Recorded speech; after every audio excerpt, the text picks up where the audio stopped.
রাত পোহালে এইচএসসি পরীক্ষার্থীদের ফলাফল প্রকাশ হবে। কেউ পাবে A+, কেউ বা আবার A পাবে, কেউ বা আবার এক্সপেক্টেড রেজাল্ট না পেয়ে জীবনের একটা ভুল পথ বেছে নিয়ে থাকে।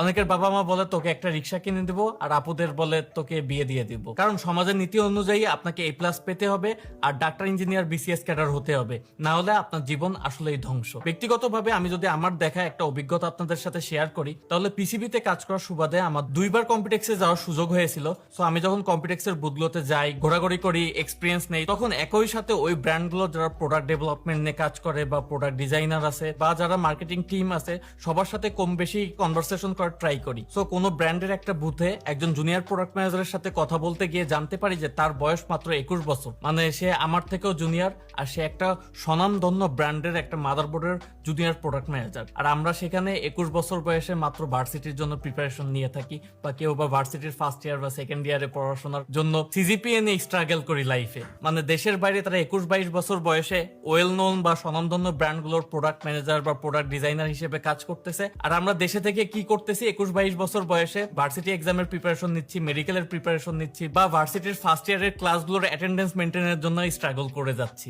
সো আমার এত কিছু বলার একটা মাত্রই রিজন ছিল, সেটা হলো যে পড়াশোনা করে যে আপনাকে ডাক্তার, ইঞ্জিনিয়ার, BCS ক্যাডার হতে হবে এমন কোনো কথা নেই। এর বাইরে আপনি চাইলে স্কিল ডেভেলপমেন্ট করে একজন প্রফেশনাল প্রোগ্রামার হতে পারেন, একজন সফটওয়্যার ডেভেলপার হতে পারেন, AI ইঞ্জিনিয়ার বা সার্টিফাইড নেটওয়ার্ক ইঞ্জিনিয়ার, আর্কিটেক্ট, একজন VFX আর্টিস্ট বা ভিডিও এডিটরও হতে পারেন। মানে আপনার এডুকেশনাল সার্টিফিকেটের রেজাল্ট যদি কম হয়ে থাকে আর আপনি যদি মনে করেন যে আপনার লাইফ শেষ, তাহলে এটা টোটালি ভুল। সত্যি কথা বলতে আপনার লাইফে করার মতো আরো অনেক কিছুই আছে, জাস্ট আপনাকে একটু এক্সপ্লোর করতে হবে আর আপনার ইন্টারেস্ট অনুযায়ী কাজটাকে চুজ করে সেই অনুযায়ী নিজের স্কিলটাকে ডেভেলপ করতে